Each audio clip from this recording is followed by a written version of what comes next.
So welcome everyone to our 5th Lunch with Leadership. I'm really excited that you all are here. It's been such an awesome experience to be able to get insights and perspectives from some of the folks who are both inside leadership positions and demonstrate leadership in their lives. And we are thrilled to have Donnyale Ambrosine with us today. Doni, I'm so glad you are here with us. So just a little orientation, and then we're going to go to what works best. Most have been with us before, so this will be pretty quick. You have joined us on Zoom. I'm sharing my screen, and then we'll go back to speaker view so we can see some of that. Let's see. So there's 2 views. I'll be using mostly speaker view. So when we record for YouTube, we can see most of the speakers, but your 2 views, gallery and speaker, are in your upper right-hand corner. If you're on a phone, you just swipe right for different views.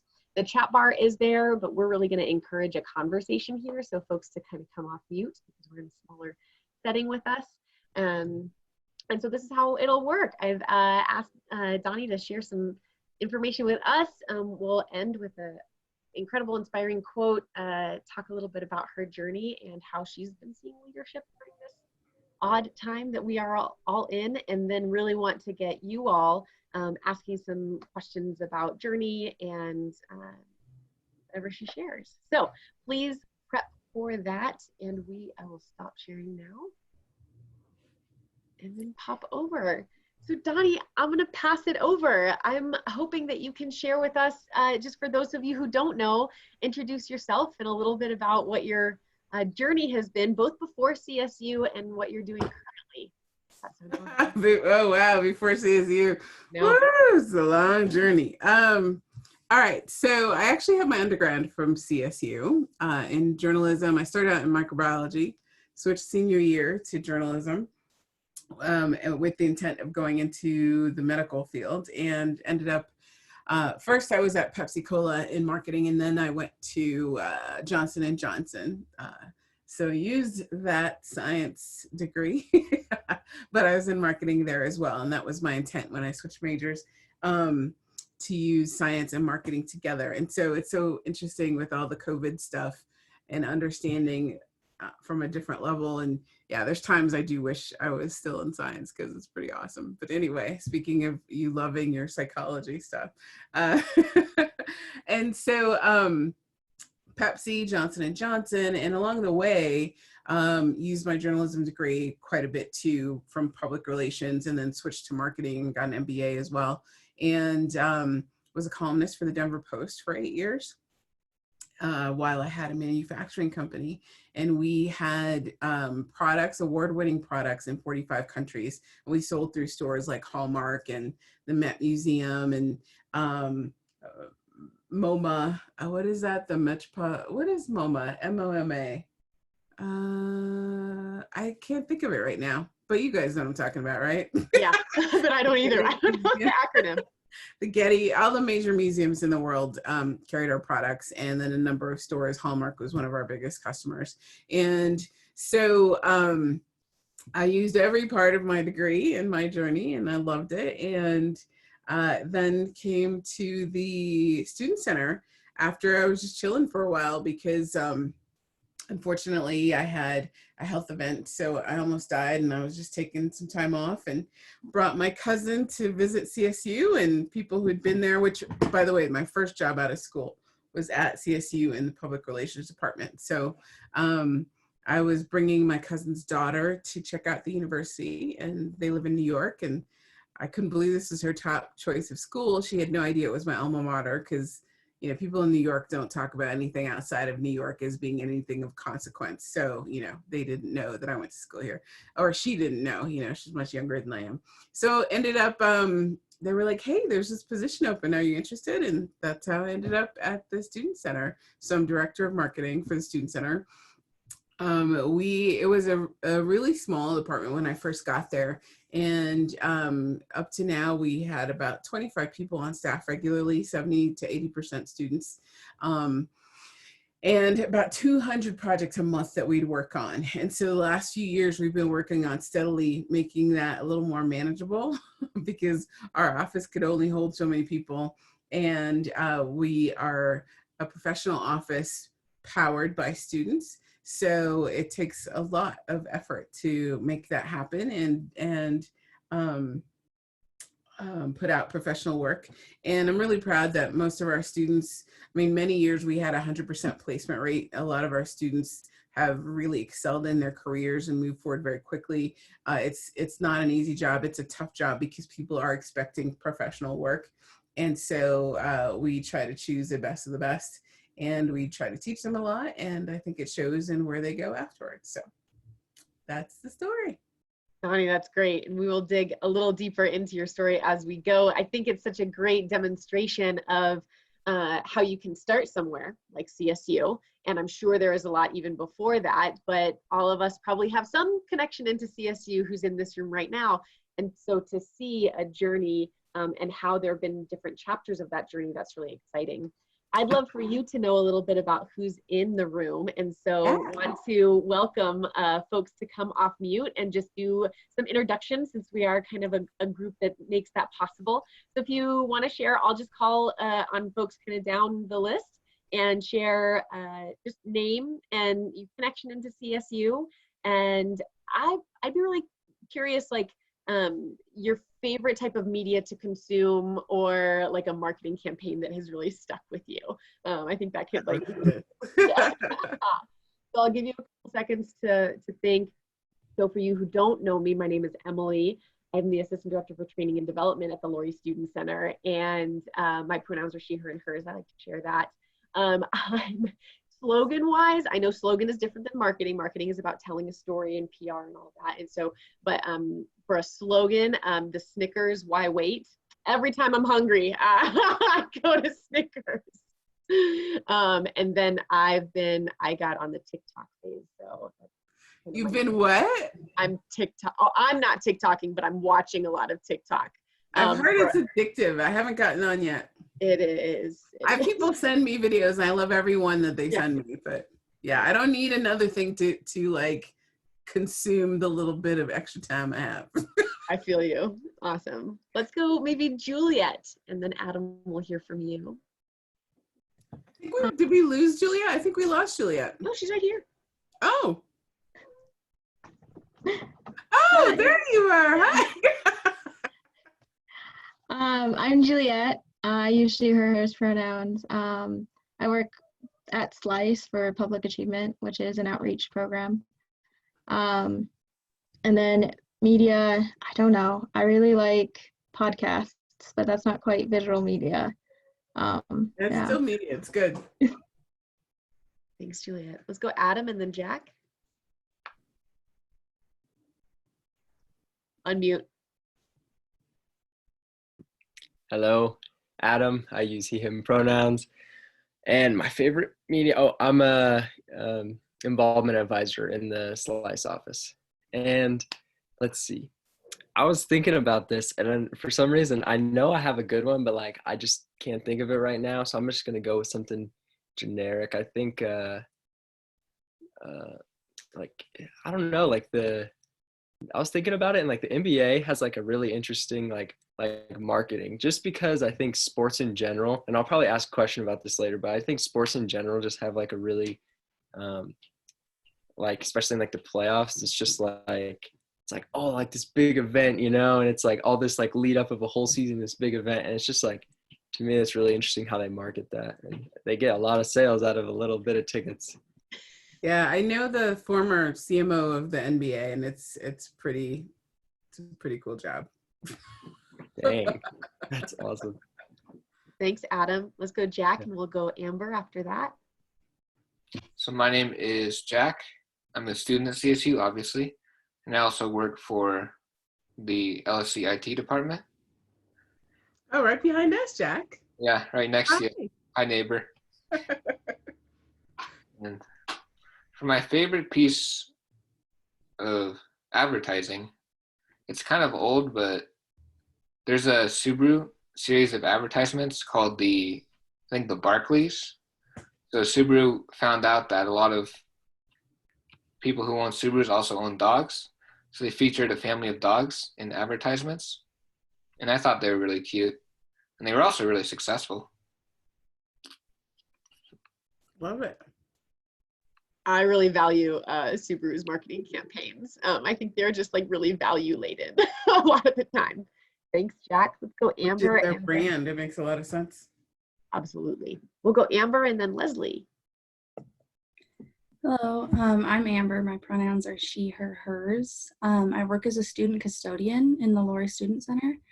And it's not advertising, but my favorite media would have to be TV shows. It's like really generic, but like I think there's a lot of really, really good TV shows that are well produced that I just love them.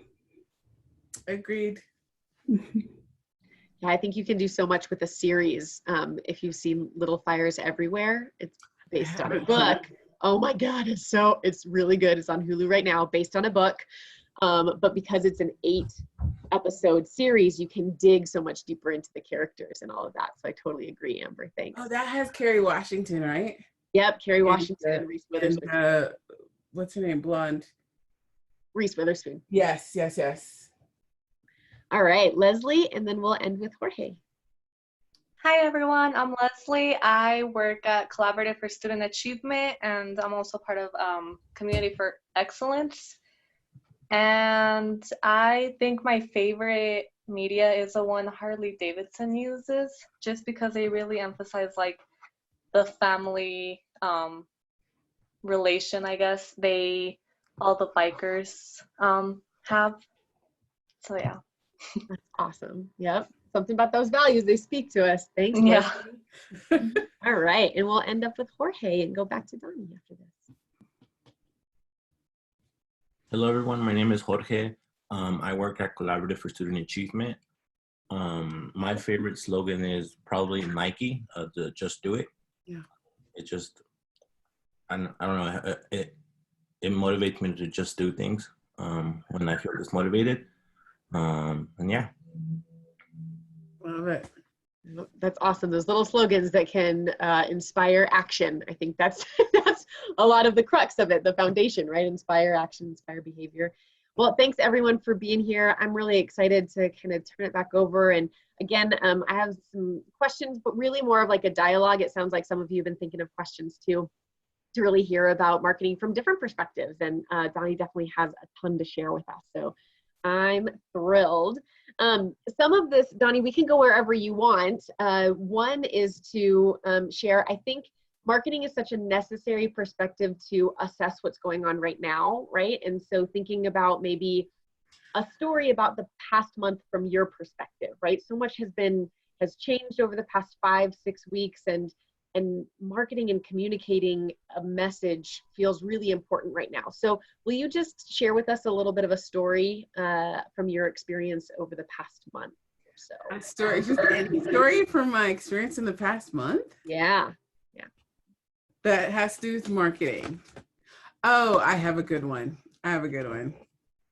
Actually, Microsoft Teams, you guys. I actually sent this to my team because, you know, Zoom is, and we're on Zoom now, right? Is exploding. And I forget, like Zoom is so big right now that they can't even respond to all the people trying to get into Zoom. And in terms of trying to purchase an account. It's a Chinese company, and I've used Zoom for a long time, but Microsoft Teams, which is what CSU has built into its system, has seen an explosion as well. And so, but not quite to the level of Zoom. So I don't know if you all have seen, but Microsoft Teams has now put out an ad. Let me see if I can remember. And so they are taking all the issues that Zoom is having, because each platform has its pros and cons, right? But it's taking all of their benefits and the issues of Zoom and using it in the ads. So one of the things that it's touting, it's got 3 words in its tagline for that commercial. Free is the last one. Secure is the other one, because I don't know if you all heard, I actually did a virtual lecture to CU, and we had someone bomb the class. This is after it was secure, right? Like you had to have a password to get in. And someone came in and played some inappropriate content, and I wasn't expecting it, and I thought it was a student, and I was like, So secure, free because Zoom isn't free. And shoot, let me look for the note that I sent my team member. I'm trying to remember what the third word was. Free, secure, and shoot, I'll keep looking for it. But to me, that was like the perfect thing on their end. They took an opportunity, they saw the opportunity, and they saw that they needed to jump on it. They're like, this is the perfect time. If this were any time, I don't know that people would be talking about Teams in this way. And they saw, hey, we need to capitalize on this and show people why Teams is effective. Now, for me, I think Zoom is effective because you could see so many people at once, right? And the beauty of the face-to-face, you know, and I've done it too. Actually, I used to get on Zoom meetings and not put my camera on. And especially if you've been on lockdown, this is my 8th week in lockdown. If you've been on lockdown for a while, it's nice to see people. And as you're hearing them too, to be able to look and see them emoting in their facial expressions, all the nonverbals, that's helpful in addition to hearing their voice and the intonation. So I always talk about in-person communication being 3-dimensional because you could see them, you could feel their energy, and you could hear them. And then being on video is like 2-dimensional, video or phone, because you could see and hear, right? But you can't feel the energy. You could kind of, but not to the same level as in person. And then like email communication is 1-dimensional. So that's why there could be so much miscommunication on email, because you can't hear the person's intonation or figure out what they're trying to convey, because they don't have all those other faculty to communicate with you. They just have the words on the page. So people have to be very much more careful. So in the last month, I think that's my example. And I'm looking here for, oh, here we go. Safe, secure, free. Yeah, that's pretty smart, I think, given all the issues that Zoom has had. And they know that Zoom is the leader, so they're going after the leader. I think the what is used in those, right, safe, secure, and free, it also plays on some of the emotional things that people are feeling right now, right? Like many of us are going to be in a financial situation and a little bit of a tightness, a crunch, right? Wanting to feel secure because there's lots of unknowns. Like it's such an interesting, because right, good marketing plays on all those different perspectives and aspects. That's a great example. And even free, actually, if you think about it, in the United States, which we're seeing is kind of a problem right now, our freedoms are something that's important to us. Yep. So they're sneaking that in there without us really realizing, right? Because as US citizens, that's typically a value that we value, that it's been indoctrinated into us, and we've been hearing it just everywhere. We just soak it in just in life, and you can't get through being someone in the United States without knowing or feeling those freedoms in some way or another, or believing that we are the best at being free and having freedoms. So that's a way for them to click into that as well, as you talk about emotion, which marketing really is about emotion, and not have people realize that you are. You know, Donnie, thinking about, you know, marketing is emotion, and communication is so vital right now, as is always, right? I was a communication major, so I believe you can get just about anything done through good or effective communication. Yeah.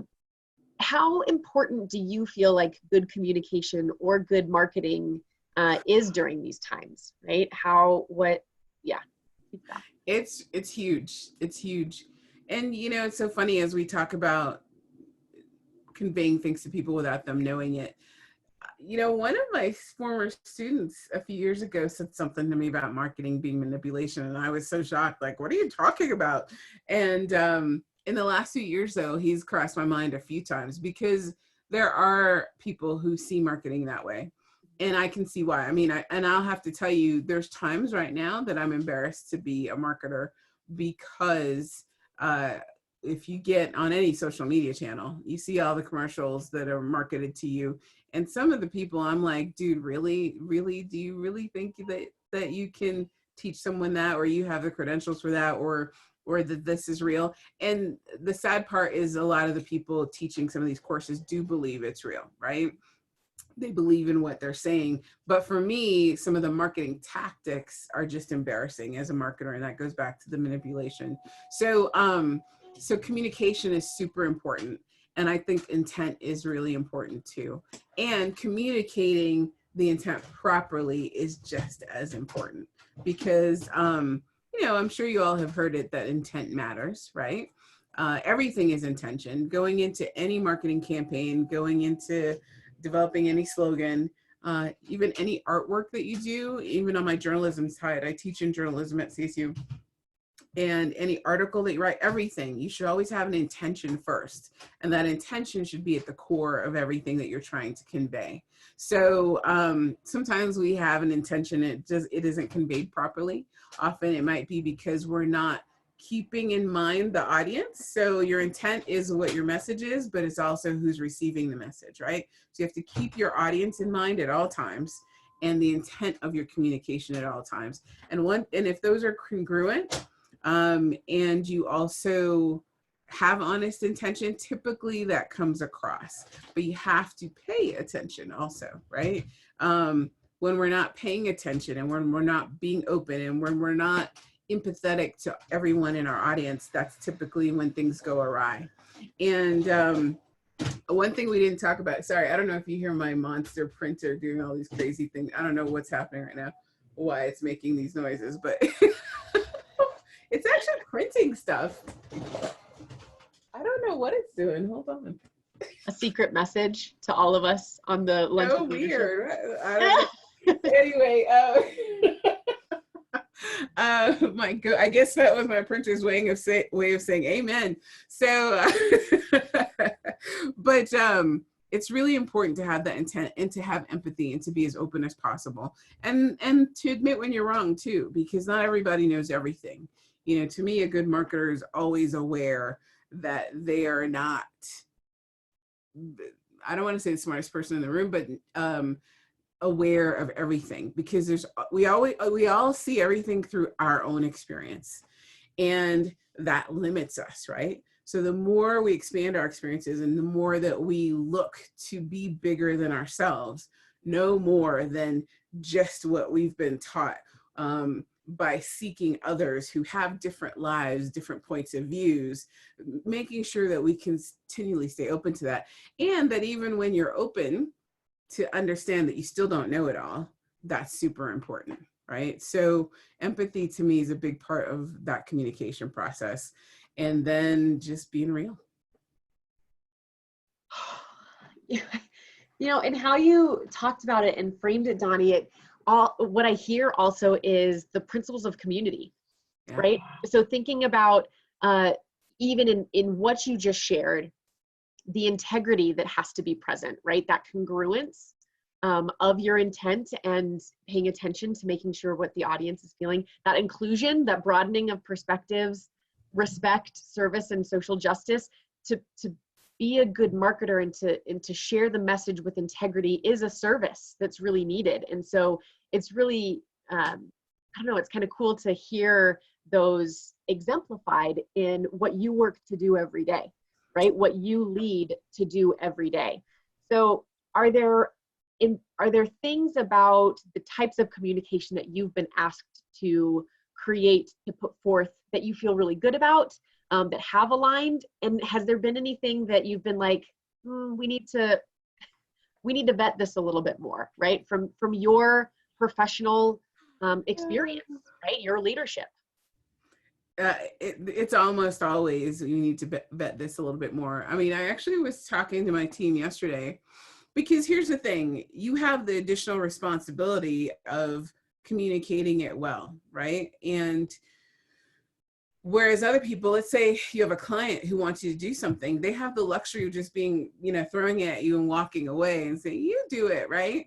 And if it goes wrong, it's your fault. They may not think it through. And in taking the time to think it through, sometimes they get mad at you. Like, why isn't this done yet?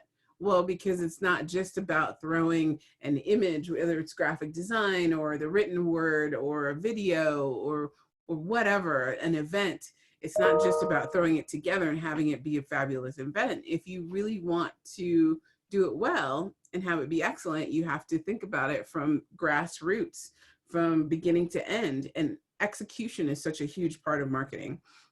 People always think about, it's kind of like, I'm sure you all have heard, it's like an age-old adage. You've heard people say, I should be a millionaire. I had that idea, I thought of that 20 years ago. Well, yeah, what'd you do for the last 20 years, right? Like, you had the idea, but you didn't execute, right? Execution is so important. And so there's so many people in marketing that have great ideas or want to do something, or they think they know how it should be, but they've never executed. It's actually the best piece of advice I ever gave, and I actually listened to it myself a lot. I said to somebody one time, don't listen to people who don't know what they're talking about. And I think I confused her when I said that, but what I meant was basically I was being cheeky, but don't, I like to listen. I listen to all comments that people give, because sometimes there's a grain of truth that you do need to hear. That's part of that empathy. That's part of that expansion. So I don't necessarily just discard anything that anybody has to say. At the same time, I make sure that when I make decisions that I'm looking at whether they have done this before, experienced this before, or achieved that level of greatness that you're trying to achieve, okay?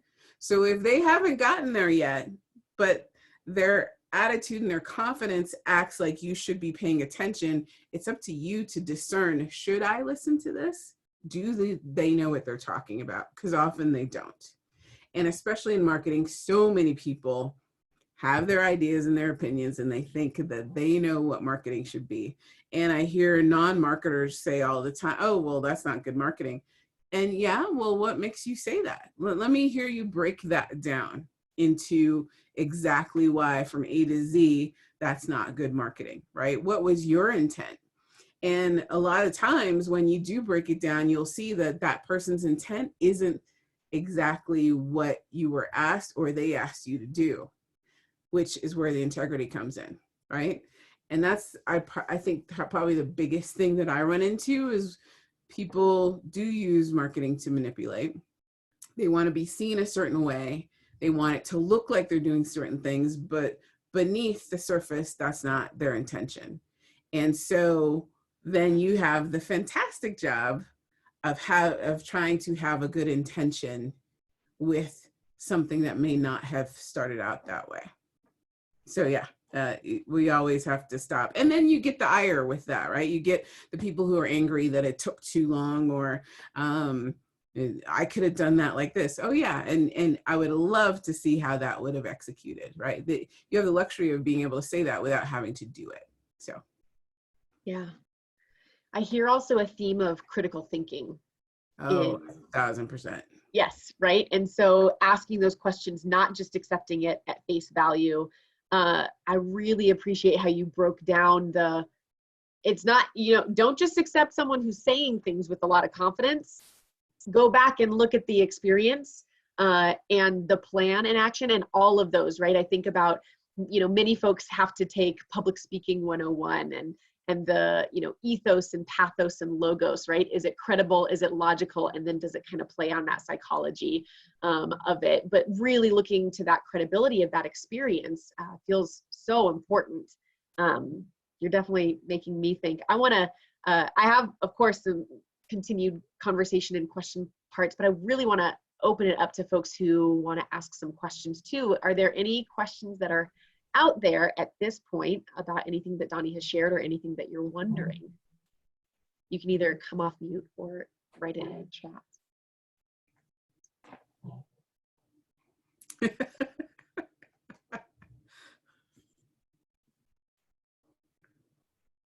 I see you trying to get off mute over there. All right. Oh, wait, Jack, you went off mute. Go ahead. You can go first. It's okay. He's passing the buck. Jack, you first, and then we'll go at him. So I transferred to CSU from MSU Denver. So I was wondering, what marketing do you do to encourage students to transfer, to move to CSU? So one of the things I think is great about CSU, and actually about universities in general, I think people don't understand. Like, a lot of people will talk about Colorado State as one entity, or NYU or Cornell or, whatever. It's like a university is a university, but actually, a university is like its own little world, right? So if in our world, the president well, president only is a nation, but if you think of the university as a world, then we have these different continents, right? The different divisions. And within those divisions, there are states and territories and then counties. And so it breaks down. One of the things I think is great about CSU and the value of marketing is each one of those places has well, not each one, many of them have their own marketing areas. So each of the, I'm trying to think of the word, colleges have their own marketing people or departments. Housing has its own marketing people or departments.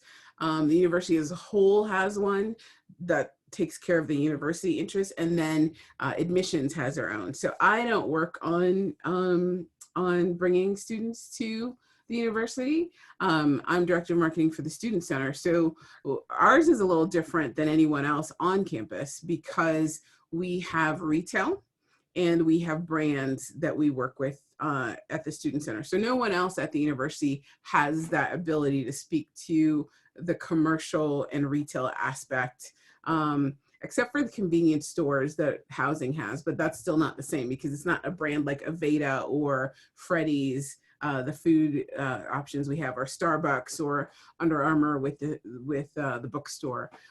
So I don't work on bringing students to CSU. I work on communicating to you all once you get here. But at the same time, there's part of that's part of my charge as well. So the Student Center is a 350,000 square foot building. And when students come to visit CSU, how we look, how the building feels is part of the brand for the building. I've had people tell me before, oh, well, it's just a building. But the building needs a brand because the brand makes you feel a certain way. And if we make a brand promise, as you're a student or a visitor or someone who comes through the building, then once you decide, which is it's probably part of your decision to come to CSU, then we need to fulfill that promise with the brand that we showed when you came to visit. So that's our part of bringing students in, is showing what part of their experience as a student would be. But in terms of direct marketing, admissions does that for students. Okay. Jack, that's a great question. And, Donnie, when you share about the role in making a brand of a building, right? And the Lory Student Center it has its own identity, right? It's more than just the architecture. And I think about when, there's either admissions marketing or LSC, that it's a big charge to, I'm thinking of the words optimistic accuracy. You want to be really accurate in what you're sharing and highlight the best parts of things so you can encourage people to feel kind of the best way around those brands that you have, while it's accurate also. And I think about admissions, right? They don't want to sell a product that we don't have. And I think that's been a big critique of marketing in the past of, cool, I'll use an example, right? On your brochures, you show a ton of folks of color and it's a predominantly white institution, right? So having that accuracy, both in what's shared in the identity of the Lory Student Center and making it look and feel its best while still being very accurate. Right. Thinking about how that's done in admissions too. Well, and it's a conundrum too, because you want to be inspirational, like you want to bring more people of color, so you want to show more people of color, but at the same time, if it's inaccurate, once those people come and they go, wait, well, but there were all these people in the pictures, like where are they on campus, right? So truth is really important, and being honest and transparent. And I think I think for some people, and again, that goes back to empathy and that goes back to expanding yourself. I think some people, whether they realize it or not, are very uncomfortable with that. So they don't speak to it and they think putting a picture of someone on a piece of collateral is the way to handle it. And it's not. Yeah, not enough. Adam, do you want to come off mute and ask your question? Yes, it's kind of a deep dive question. So I mentioned earlier, like like how does the NBA or like any sports team, like, regular season ticket prices, maybe they're like $200, but then, game 7 of the NBA finals, it's like $13,000 for like seats in the nosebleeds. So like, how do you, like, from your experience in marketing, like how does any company really just use like social proof, I guess, and like exclusivity? And yeah, I think social proof is the word I'm looking for. Social proof and exclusivity to market their products, to kind of get like maybe the bandwagon effect is what I'm looking for. How have you seen that play out? Because I know other brands like Supreme does that too. And Supreme? Supreme, yeah, it's basically they can just take a shirt. It's kind of like Gucci, and they'll just take a shirt and they'll make it worth like $400. Got it. Yeah. Well, it's like Louboutins, right? Like people see the red bottoms on Louboutin shoes, and automatically, that means it was expensive, right? So people aren't looking for comfort when they go for Louboutins. You see the red bottoms, and automatically a shoe that you may have not thought of, you all internally, because of its brand and the brand recognition, that it's supposed to be a hot shoe and that it was pricey. So that says something about the wearer, as you said about Gucci, which is where that social proof comes from, right? Like, and there's also scarcity. So there's certain brands you're not going to see a Louboutin at Target for a number of reasons. Price point is one, but also because everybody can go to Target. Not everybody can buy a Louboutin, and that scarcity is kind of what makes it exclusive, and that's what makes people who are attracted to that brand want to buy that brand and aspire to purchase that brand because they know it will say something about them, right? So social proof is super important. Word of mouth is the best form of marketing because it's like PR really. It's people hopefully spreading a positive message about you and about your brand that other people will believe. And it's not something that was paid for. So people give it extra value, right? So when you see what I talked about, kind of being embarrassed at some of the internet marketing. And I'm not saying that people do it on purpose. I really do believe that a lot of the commercials that we see on social media and that people believe what they're saying. And that's where we need, back to Emily, to use our critical thinking to make decisions as to, are they correct? Does this work for me or not? But the social proof is super important, right? Having other people be able to say, yes, this person can do this, or yes, these are that good, or look how awesome this is.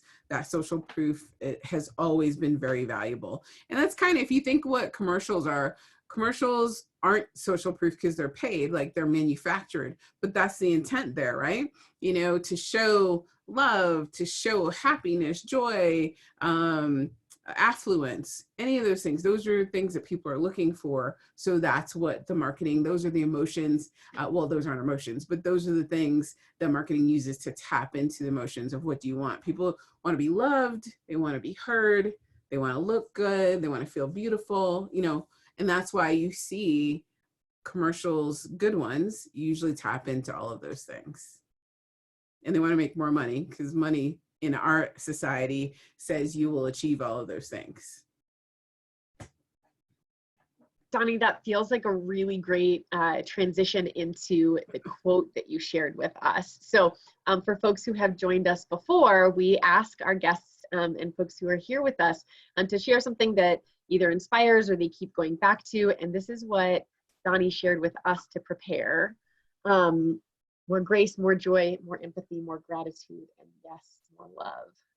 By Ariana Huffington.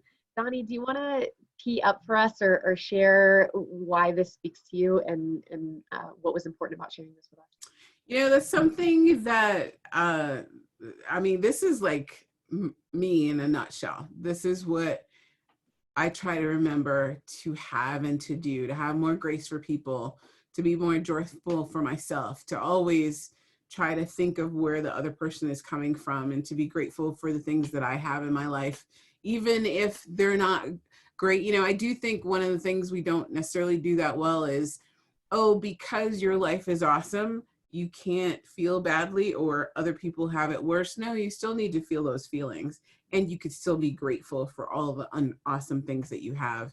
And then to have more love for ourselves, more love for other people. You know, I'm sure you all have heard that saying, everyone's fighting a battle that we may not know about. And that's so true. And I try so hard to remember that.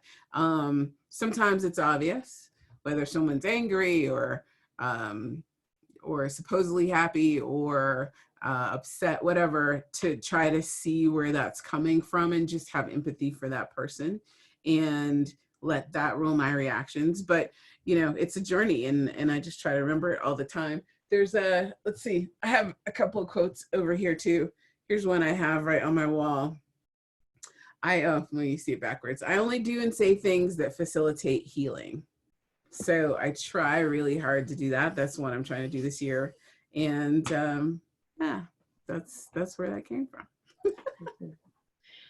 What I think is also so powerful, and it leads into a little bit differently of a highlight of some of the things that I really respect and admire about you, is Cultures magazine. I'd love for you to tell us a little bit about. I coincidentally saw that same, I had been familiar with the quote that you shared because I saw it on the Cultures magazine Instagram. So I want to do a shameless plug because I have just been so moved and inspired and grateful for this showing up on my feed. So if there are any Instagrammers out there, Cultures Mag is the handle, but just so much beauty and so many nuggets of learning, so many things that are highlighted. And so I don't know if it's you or someone else who is responsible for this, but there it is, right? I'd love to hear a little bit more about Cultures magazine, your relationship with it, and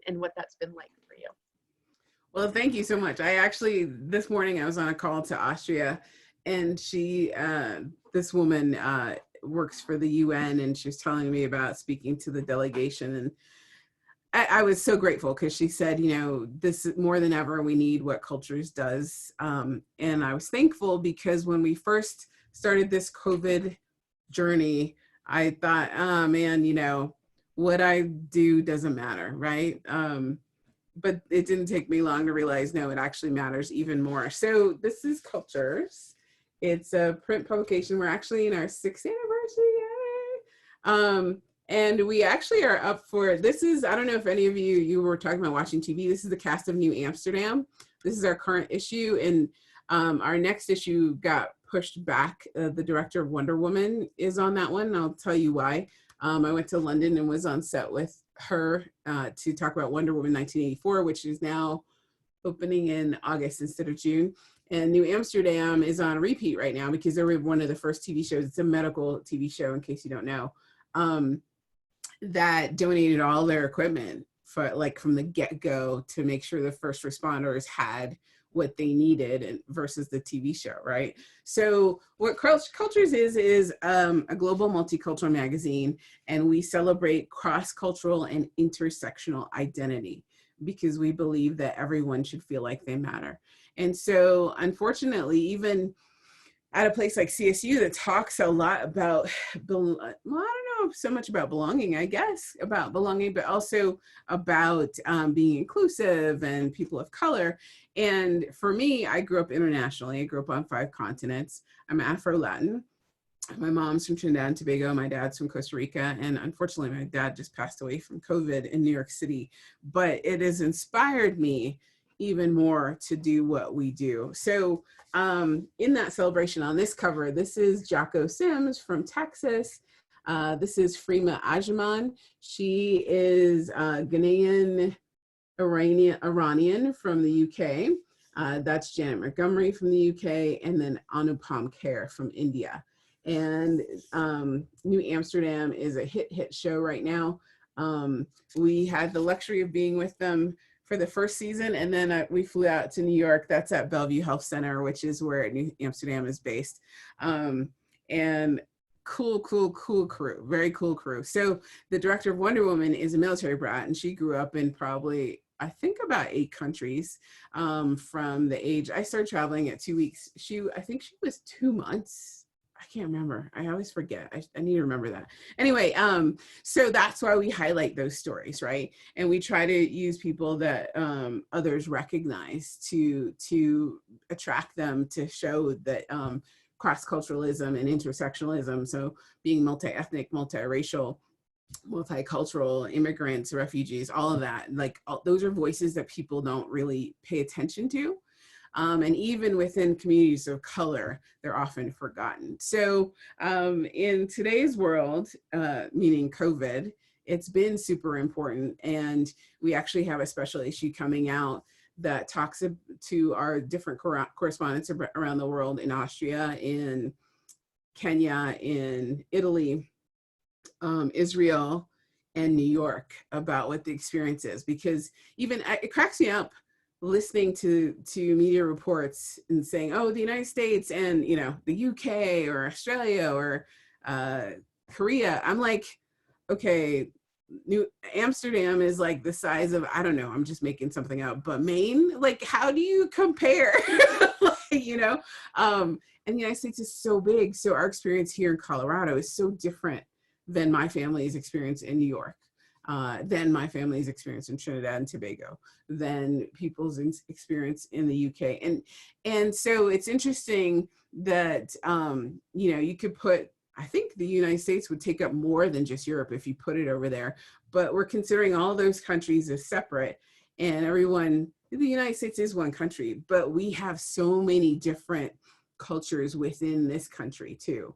And the way that we live, and whether it's rural or suburban or urban, and how our stores are formulated, and our food chain, and the work that we're able to do in different parts of the country. So anyway, so that's what Cultures is about. And that's where that empathy comes from for me. And that's why I try to think of other people and how they view the world, because it's important to know it's not just about us, I think. So. Absolutely. Absolutely. I'm so grateful that resource is out there. I encourage everyone to check it out in the chat. I put the link to the Cultures website, as well as how to follow it on Instagram. Any other questions? Thanks, Adam and Jack, for your questions. If you have other ones, but I want to open it up to anyone, Lezly, Jorge, Amber, anyone who might have a question as we start to wrap up here. Good luck on your test, Adam. Thanks. Thank you. Thank you. Have a good day. You too. Good luck on the test. Oh, he didn't hear me. Julia, anyone? Well, as folks are thinking, and you can put it in the chat too, but you know, to wrap up, this is Lunch with Leadership, right? And leadership being a combination of actions, or the opportunity to or taking the opportunity that presents itself to display actions that could be considered leadership. And so I'm wondering, from your perspective, your very experienced perspective, what has demonstrated good, solid leadership during this time? And what are some of the values that you consistently try to emulate, right? You know, it's interesting. So leadership from anywhere, not just necessarily anywhere. You know, I think it's, what are they calling them? Cuomo-sexuals, people who, you know, like Senator Cuomo in New York, New York, or not senator, excuse me, governor. Yeah, I think the mayor. Would you say? Is he the Cuomo? Is he the mayor? He's the governor. No. De Blasio is the mayor of the city, New York City. Yeah. I think people appreciate his leadership because he's been communicating so much.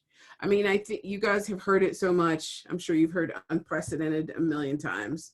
You've heard uncertainty a million times. And so I think the communication helps to convey certainty. I know for me, you know, I mentioned that my father passed away, but very immediately before, and so he has been fighting cancer for a while. So before we went on spring break, for my team, I made a point to have a meeting, even though I didn't want to. I actually I was supposed to be off, but I had a feeling that things were going to change while we were on spring break. So I made the choice to have our team come together and make sure that they had some certainty before they left. And then after they came back, same thing, you know, so even if I took the rest of the week off, made time to have a meeting, because that communication and giving people certainty in uncertain times is super important. And so I think that's why a lot of people are appreciating his leadership, because the level of communication, that daily communication, and whatever your politics, this is not Republican or Democratic, but I think that's where some of the criticism is coming from for our president. You know, it was interesting at the very beginning of this, I thought President Trump was going to come out as a hero, because in the beginning when he was doing his press conferences, I think he was giving people that feeling of comfort, right? As a leader, you have to think that through. Giving comfort, giving certainty, even when things are uncertain. For me, I've just been very transparent with that without trying to promise things or say, oh, look how great they are. No one knows what this is going to look like, but here's what we can do. And here's what we're going to try to do for you, right? And I think very quickly he lost that and lost people, because again, you have to remember your audience, right? And what's the intent? And if you're trying to convey an intent that is about your audience, but it's about you, people are going to feel that, and it's going to run the gamut of probably not very positive emotions. And I think that's part of what he's experiencing now. But yeah, that's the example I would give, because so many people are coming out, whether they liked Cuomo before or not, and there's still people who don't like him, but he's comforting a lot of people and giving a lot of certainty, and that's through his regular communication and the action, again, execution, right? The action that comes behind that. Yeah, thanks, Donnie. It's a great example. Amber has asked a great question that will wrap us up today. What is something from your college experience that has stuck with you and really helped you grow? Something from my college experience stuck with me and helped me grow. Oh, that's a good question. Wow. People usually don't stump me there, Amber. I'm thinking really hard here. That stuck with me and helped me grow. Well, I'll say this is, so my first job at CSU, I was an intern there, okay? I was an intern at Pepsi for 3 years, I think, in the summers, and an intern at the CSU PR department for 3 years during the semesters. And then I had offers from both jobs when it was over, and I chose CSU. And so the thing that stuck with me, it was like in the bridge between that, before I got the job and as I was graduating. Sorry, I'm laughing because I'm thinking through when the realization when I made it.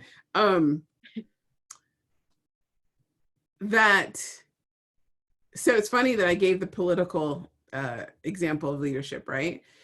That politics doesn't end when you graduate, right? Like, I remember very quickly as I started my job, I was like, oh my God, this is like high school. I was like, I thought all that was over. Like, I thought I didn't have to worry, that everybody was adults and you didn't have to worry about this stuff anymore. No, people, no. You have to pay a lot of attention. You have to pay a lot of attention to people. And what's going on. It all goes back to everything we've talked about: critical thinking, empathy, intent, right? And sometimes those aren't congruent. You know, there's going to be people working against you subtly. If you're me anyway.